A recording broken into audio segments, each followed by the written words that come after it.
All right, I just wanted to make a quick video about easy chord learning, right? There's all kinds of chord charts out there for whatever your instrument is, and sometimes the chords are easy and sometimes they're not. So if you see a chord and it's not quite in your skill level or dexterity, or it's just you want an easier way of playing it, say you're not super comfortable with bar chords yet.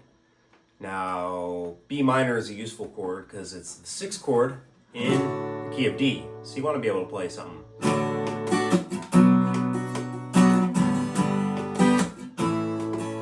like a 1, 6, 4, 5 in the key of D. That's going to be really useful. So we want an easy enough way of playing the B minor chord. Most of it's about familiarity, right? You look up the chord and you're able to play it. But I want to show you the easy way of playing a chord like B minor. Just as an example, we got our bar chord. Now it's great if you can play the bar chord. It's a nice full sounding chord. But in an ensemble, you don't need to play all of that. So what I do when a chord looks a little challenging, or I want an easier way of playing it, I build the chord from the, which is the one at the bottom. So on B minor, we got this note here, second fret of the first string, third fret of the second string, and fourth fret of the third string. And now I have a nice 3-note chord. Now I can play it with my thumb. And I'm trying to avoid the strings around it, the open strings. And we'll get more into that later, especially for advanced folks that want different voicings up the neck. But just try to hit the strings where the chord is pressed. Now I could make a 4-finger chord by adding my pinky right there. Right, and banjos and ukuleles will have their own shapes, but you can build the chords from the first string and then just target the strings that you're playing on any of these chords. So here's B minor, right. Now say we got the chord B flat, right? Easy for the banjo. You could ukulele, not too bad. On the guitar, I might show you this bar chord on the first fret, or maybe this one way up here. But again, we can build that chord from the first string. So we got our first finger right here, and then I'm gonna skip my second finger because we have to skip a fret. Use my pinky on the third fret of the second string, and my third finger right there. Now I'm just playing the third, second, and first strings. You could add this note too if it's comfortable.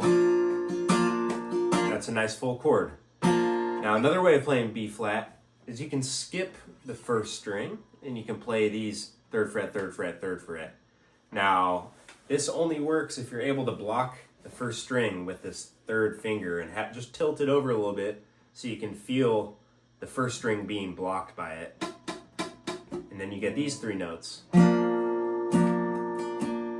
And then I'm also blocking the 5th string with my first finger, just kind of pressing into it on the side of it a little bit to block it. But you can also just target these 3 strings and even the first string since it's blocked.